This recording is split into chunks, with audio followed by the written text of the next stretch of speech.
We want to get right to our justice reporter, Paula Reed, who's in Washington. Okay, Paula, I want you to get us to set the scene here for now. Why is this coming out now, and why these allegations? Where are they coming from?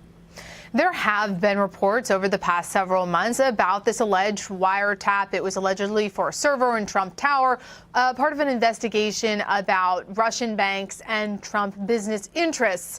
But Rena, the FBI, the Department of Justice, they've never confirmed, they've never commented on this, and it's only really appeared in a few publications. Most of the major mainstream news organizations have not been able to confirm this either.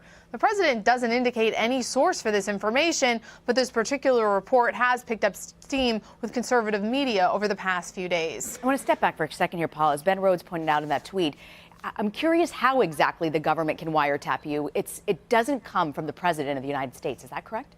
Exactly. The president does not sign warrants for wiretaps. If police need a warrant for a wiretap, they go to a judge and they get an order. They present probable cause for why they need this. They also have to show that they've used other less intrusive means. Now, wiretaps are not actually as popular as they appear to be in movies and TV shows, and you only get to use it for a very narrow and specific purpose. So even though the president of the United States might get intelligence of some sort, the president can't just say, you know what? I don't like Paula Reed. I'd like to just survey her phones, just see what she's up to.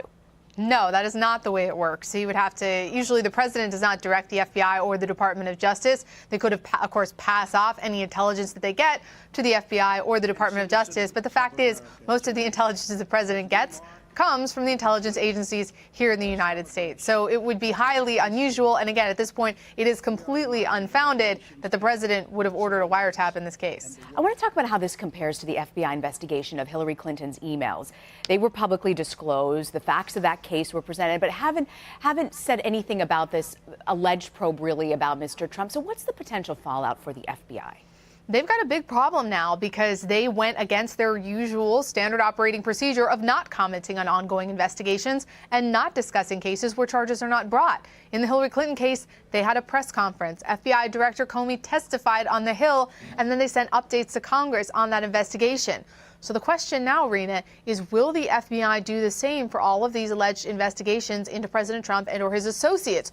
Will they come out and explain what was investigated and what was or was not found? That's typically something the FBI doesn't do. But how unusual is it, Paula, for the president of the United States to acknowledge something like this and talk about it publicly? Well, if these claims were true, if this was a FISA, the secret court, if it was a FISA warrant, this would be classified information. For the president of the United States to tweet about classified information, that would certainly be unprecedented.